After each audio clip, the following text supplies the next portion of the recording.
Salam semangat untuk kita semua. Perkenalkan, nama saya Yuliana Bau, biasa dipanggil Yulin. Saya mahasiswa STPM Santa Ursula Enre, kelas 1A2, program ilmu pemerintahan. Pada kesempatan ini, saya akan menjawab beberapa pertanyaan berkaitan dengan ujian akhir semester mata kuliah Sosiologi Pemerintahan. Langsung saja, nomor 1. Saya akan menjelaskan tentang ruang lingkup sosiologi pemerintahan. A. Kepercayaan masyarakat kepada pemerintah. Kepercayaan artinya mengakui atau meyakini akan kebenaran. Kepercayaan adalah keyakinan bahwa sesuatu itu benar atau salah atas dasar bukti, sugesti, otoritas, dan pengalaman. Kepercayaan masyarakat merupakan esensi dalam membangun hubungan komunikasi dan interaksi dan sebagai perekat antara pemerintah yang diperintah yang efektif. Yang ke-B, partisipasi masyarakat dan pemerintahan yang partisipatif. Partisipasi berarti peran serta seseorang atau sekelompok masyarakat dalam bentuk kegiatan dengan memberikan masukan berupa pikiran, tenaga, waktu, keahlian, modal, dan materi, serta ikut memanfaatkan dan menikmati hasil-hasil pembangunan. Sedangkan pemerintahan partisipatif merupakan model pemerintahan yang berasal dari sistem negara demokrasi, di mana elemen utama dari demokrasi adalah partisipasi penduduk. Demokrasi yang lebih baik adalah negara yang dapat menyediakan ruang kepada penduduknya agar dapat berpartisipasi dalam tatanan pemerintahan. Yang ke-C, pemberdayaan masyarakat.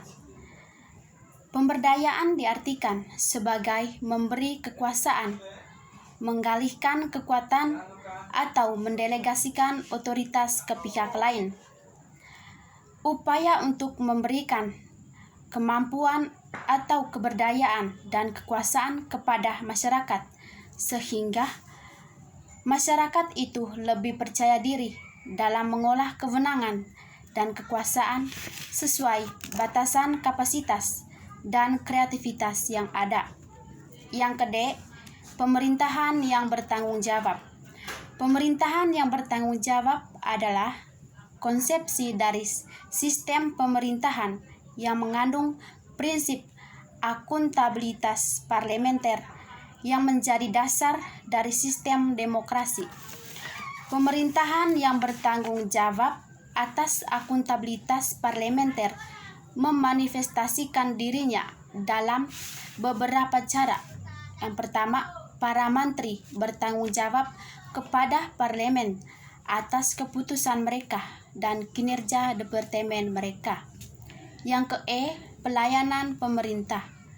Pelayanan pemerintah merupakan segala bentuk jasa pelayanan baik dalam bentuk barang publik maupun jasa publik yang pada prinsipnya menjadi tanggung jawab dan dilaksanakan oleh instansi pemerintah di pusat, di daerah, dan di lingkungan badan usaha milik negara atau badan usaha milik daerah dalam rangka upaya pemenuhan kebutuhan masyarakat maupun dalam rangka pelaksanaan ketentuan peraturan perundang-undangan. Yang ke-F, kekuasaan, legitimasi, dan wewenang pemerintahan. Di sini saya akan menjelaskan satu persatu. Yang pertama, tentang kekuasaan. Kekuasaan adalah kemampuan seseorang atau sekelompok manusia untuk mempengaruhi tingkah laku seseorang atau sekelompok orang lain sehingga tingkah lakunya menjadi sesuai dengan keinginan atau tujuan seseorang atau sekelompok orang yang mempunyai kekuasaan tersebut. Yang kedua, legitimasi. Legitimasi merupakan kekuasaan yang berasal dari pengangkatan. Contohnya, camat diangkat oleh kepala daerah, termasuk pengangkatan seorang putra mahkota atau pangeran untuk menjadi raja. Yang ketiga, wewenang pemerintahan.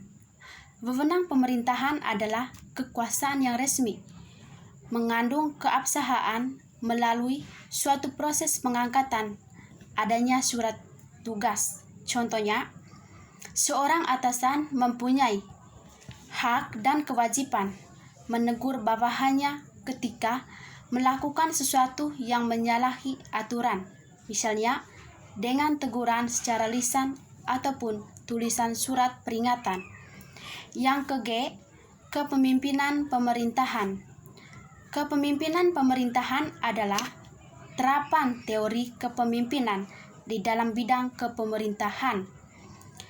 Kepemimpinan pemerintahan menunjukkan batasan atas gejala pimpinan dengan gejala pemerintahan. Pemerintahan merupakan proses penyediaan jasa publik dan layanan sipil kepada setiap orang tepat pada saat diperlukan. Yang ke-H, kebijakan publik. Kebijakan publik merupakan kebijakan yang dibuat oleh pemerintah sebagai pembuat kebijakan untuk mencapai tujuan-tujuan tertentu yang berkaitan dengan hukum atau peraturan perundang-undangan lainnya yang ditujukan untuk kepentingan masyarakat dan dibuat oleh lembaga yang berwenang. Nomor 2, saya akan menjelaskan 5 dimensi komunikasi pemerintah. Yang pertama, komunikator.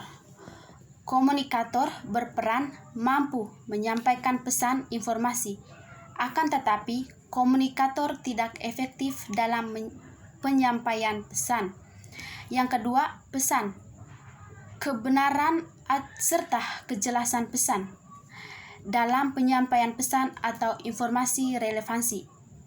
Yang ketiga, saluran. Penggunaan sarana atau media komunikasi mampu mengatasi kemampuan dari pesan. Yang keempat, komunikan. Kemampuan menerima pesan dari komunikator. Yang kelima, efek komunikasi. Tingkat ketertarikan atau perhatian atas informasi yang disampaikan komunikator. Yang ketiga, nomor 3, saya akan menjelaskan apa yang dimaksudkan dengan layanan publik dan layanan sipil. Yang pertama, saya akan menjelaskan tentang layanan publik.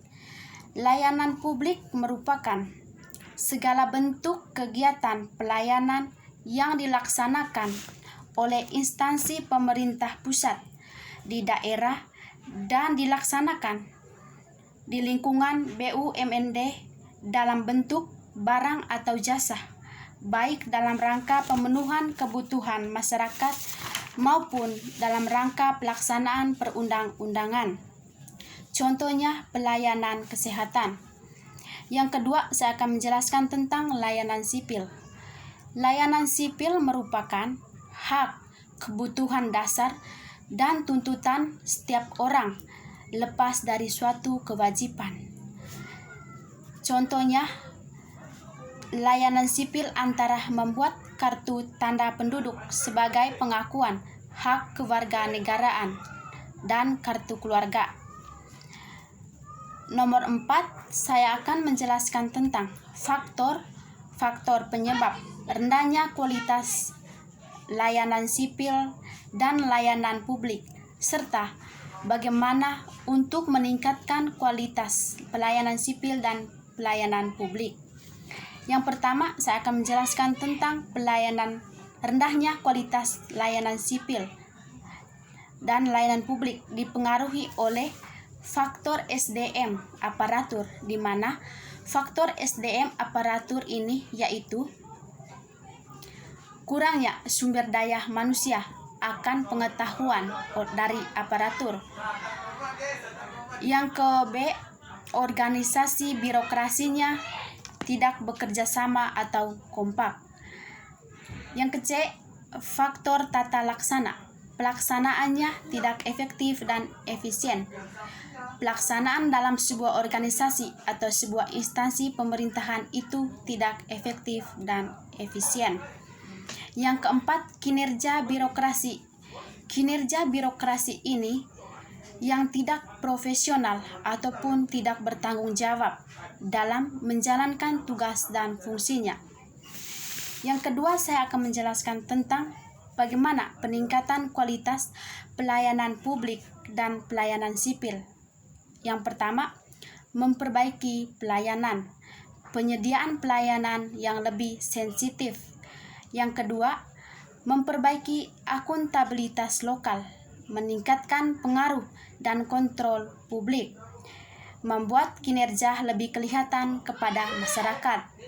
Yang ketiga, mencapai tujuan distribusi, yaitu mentargetkan sumber daya pada kelompok yang berbeda. Yang keempat, mendorong kesadaran politik, memenangkan dukungan politik terhadap dukungan publik, meningkatkan pengetahuan publik tentang persoalan-persoalan lokal. Yang kelima, mengembangkan staf, meningkatkan kepuasan kerja, dan bekerja lebih dekat dengan rakyat, dan menciptakan lingkungan yang lebih ramah. Yang keenam, memangkas biaya dengan cara mengembangkan kontrol manajemen untuk meningkatkan efektivitas biaya. Baik, itu saja penjelasan atau jawaban mengenai pertanyaan berkaitan dengan materi ruang lingkup pemerintahan,